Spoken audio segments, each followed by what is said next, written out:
Now that we are witnessing the fulfillment of the warnings from Our Lady of Fatima in 1917, what will our course of action be? Will we remain blissful in our ignorance, or will we heed what has been said and wake up ready for our spiritual battle? We will turn to the story of Fatima and recall the prediction offered to us by Our Lady and find the best course of action within.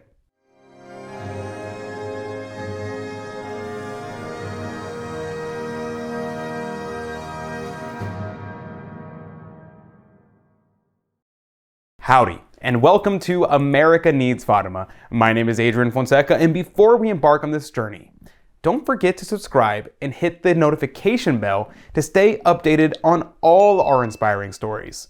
And if you haven't already, consider joining our Child of Mary program. By becoming a member, you'll receive 4 jaw-dropping gifts, which I'll tell you about later in this video. With all that is happening today, we cannot help but feel afraid for our future and uncertain of the things going on around us. But these are not uncertain times, rather they are prophesied and predicted times.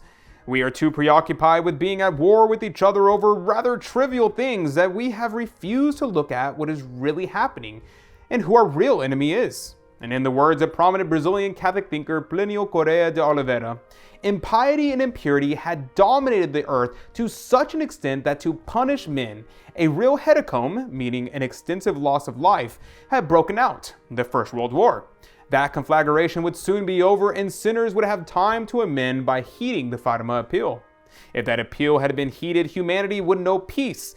And if the world remained deaf to the voice of its queen, a supreme and worldwide hecatomb of ideological nature with serious religious persecutions would afflict all men and bring great trial to the Roman Pontiff. Russia will spread its errors throughout the world, promoting wars and persecutions of the Church. The Holy Father will have much to suffer.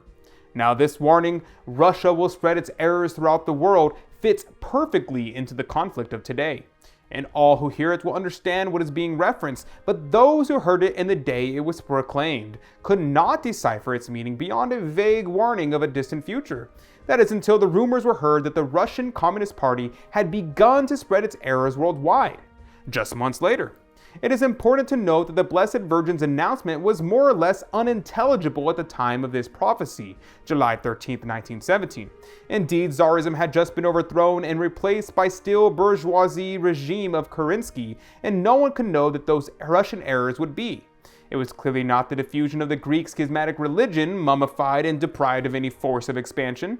Thus, the rise of Marxists to power is unfortunate. Russia in November 1917 was already an eloquent beginning of the prophecy's confirmation.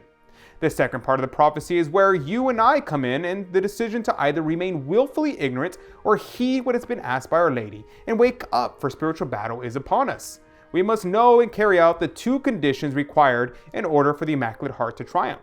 One of those conditions was the consecration of Russia, and let's say that it has been done in the manner requested by the Blessed Virgin. There remains the second condition, the dissemination of the practice of the communion of reparations on the first 5 Saturdays. It seems clear to us that today the devotion has not been spread in the Catholic world in the measure desired by the Mother of God.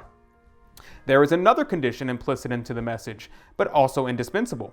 It is for the world to overcome the 1,000 forms of impiety and impurity that have dominated it. We have before us the sacred twilight of the dawn of the reign of Mary. At last my Immaculate Heart will triumph. This is a grandiose prospect of universal victory of the regal and maternal heart of the Blessed Virgin. It is a soothing, attractive, and above all, majestic and exciting promise. In the end, my Immaculate Heart will triumph. What an incredible amount of hope that one phrase can bring. Let us all resolve to stay hopeful in the grace of Our Lady as we continue her fight here on earth. Now, remember when I mentioned earlier about joining our Child of Mary program? By becoming a member, you will receive 4 jaw-dropping gifts. Not only will you receive an ebook, the Book of Confidence, you will also receive a full subscription to Crusade magazine. You'll receive a beautiful metal lapel pin featuring a beautiful image of Our Lady. And most importantly, a daily mass will be said in your name. Yes, every single day, your name will be lifted up in prayer during Mass. And the best part, as long as you're a member, you'll continue to receive these gifts and have Masses said for you day after day, year after year. No special intention for our liturgy today, for our Mass. America needs Fatima's children of Mary.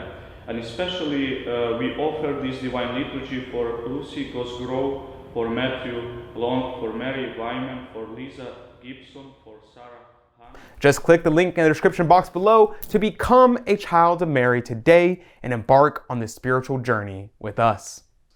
May God bless you and Mary Immaculate keep you under her mantle. God love you.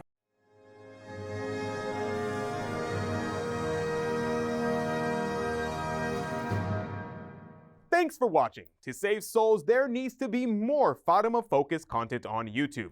If you agree and you want to help me make more videos, please join our special Child of Mary group.